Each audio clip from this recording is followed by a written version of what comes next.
Salam dostlar, kanalıma xoş gəldiniz. Bu videonu sizlər üçün dünən çəkmişəm. Səhər günüm hər zamanki kimi başladı. Qızımı bağçaya aparıb sonra evə döndüm. Evdə yüngülvari təmizlik işləri gördüm. Daha sonra qızımın şahmat müəlliməsi üçün öz əllərimlə şirniyyat bişirdim. Bu şirniyyatdan da evdə tez-tez edirəm və istədim ki, bu dəfə ilə bişirəndə sizlər üçün də çəkim. Evdə həmişə hazırlayanda çox dadlı, ləzzətli, yumşaq şirniyyat alınır. Tərkibinə yumurta, şəkər tozu, qatıq, duru yağ, un, şokolad və limon əlavə edirəm. Dostlar, bu şirniyyatı çox həvəslə hazırladım. Ümumiyyətlə, işi həvəslə görmək bu fərqi yoxdur. Hansı işi görürüksə həmin işi.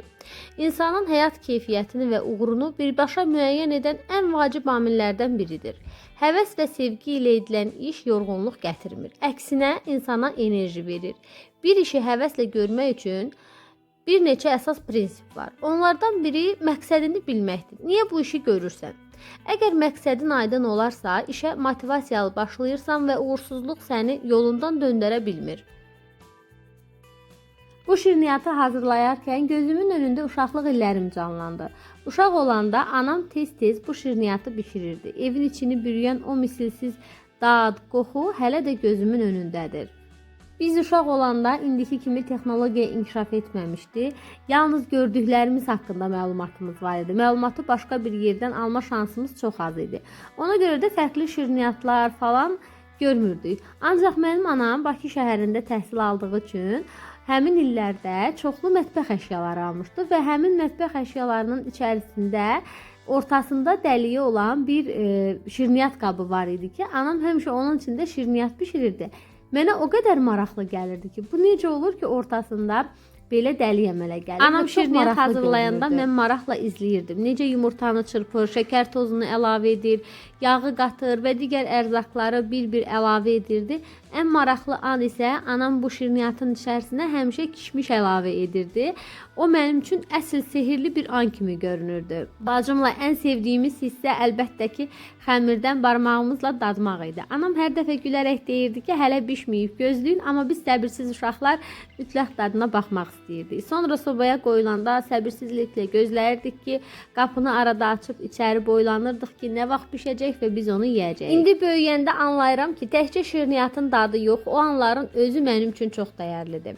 Anamın sevgi ilə bişirdiyi hər şirniyyat evimizi daha da isti və rahat edirdi. O vaxtlar bunu dərk etməsəm də indi başa düşürəm ki, ailə üçün bişirilən hər yemək, hər şirniyyat içində sevgi və qayğı daşıyır. Uşaq olanda ev işlərinin çoxunu anamın etdiyini görürdüm. Ev hər zaman təmiz, yeməklər isti, hər şey qaydasında olurdu. Amma böyüyəndə başa düşdüm ki, bunlar sadəcə öz-özünə baş vermirdi. Bu böyük bir zəhmətin, diqqətin, qayğının nəticəsi idi.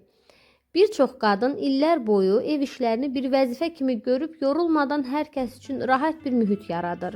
Ancaq zaman dəyişir və artıq ev işlərinə fərqli yanaşma formalaşır. Ev işləri təkcə qadınların deyil, ailənin bütün üzvlərinin məsuliyyəti olmalıdır.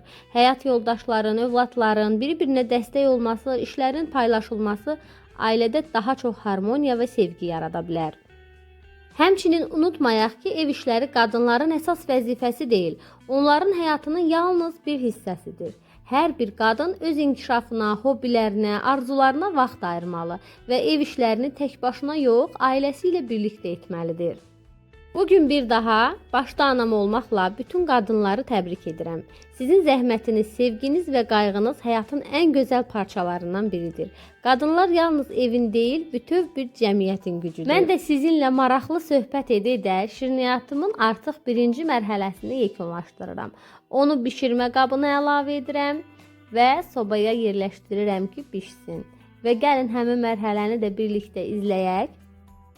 Bugün xüsusi bir şey etdiyimi düşünürəm. Sevdiyim bir xanım üçün öz əllərimlə şirniyyat bişirdim. Şirniyyatı sadəcə yemək kimi yox, sevgi və qayğının ifadəsi kimi görürəm. Düşünürəm ki, hədiyyə almaq gözəldir, amma sevgi ilə hazırlanan bir şey hədiyyədən daha dəyərlidir. Dostlar, şirniyyat sobadan çıxan kimi evi bürüyən o gözəl qoxu içimi sevinç və nostalji hissi ilə doldurdu. Yumşaq, şokoladlı və limonlu, ətirli bu şirniyyat sadəcə dadlı deyil, eyni zamanda səmimi duyğularımla hazırlanıb. İndi isə onu gözəl bir qutuya yerləşdirib, bəzək vurub hədiyyə kimi aparacağam. Günüm adi axarında davam etdi. Axşam isə bizi böyük bir sürpriz gözləyirdi. Yoldaşım işdən qaydanda hamımız üçün 8 Mart hədiyyəsi almışdı.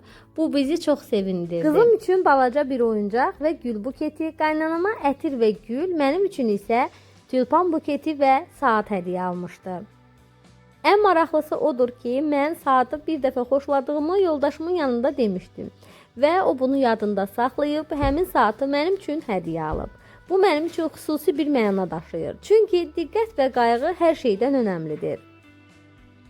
Hamımız yoldaşımın bu gözəl jestindən çox xoşbəxt olduq və 8 Mart günümüzü çox gözəl yekunlaşdırdıq. Mən hədiyyələrimi açmaq üçün xüsusi bir an ayırdım. İlk olaraq mənə verilən gözəl tülpan buketini diqqətlə açıb suya qoydum.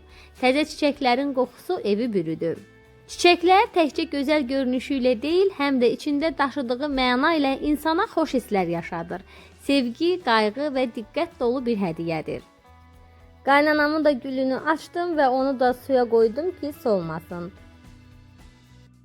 Daha sonra isə mənə hədiyyə olunan saat açdım və qutunu açıb baxanda bir daha anladım ki, dəyər vermək təkcə hədiyyə almaq deyil, insanın zövqünü və istəyini xatırlamaqdır. Saat çox zərif və gözəl idi, tam mənim stilimdə. Bunun üçün yoldaşıma təşəkkür etdim. Bu cür hədiyyələr maddi dəyərindən çox mənəvi dəyəri ilə insanı xoşbəxt edir. Sevildiyini, dəyərli olduğunu hiss etmək ən gözəl hədiyyədir. Bu kiçik anlar insanın həyatında xoş izlər buraxır və xatirələrə çevrilir. Dostlar, sizin üçün ən dəyərli hədiyyə nə olub? Şərhlərdə fikirlərinizi bölüşməyi unutmayın. Videonu bəyəndinizsə kanalıma dəstək olmaq üçün, mənə motivasiya olmaq üçün abunə olun və bəyən düyməsini basın. İndi isə hələlik növbəti videolarda görüşənə qədər.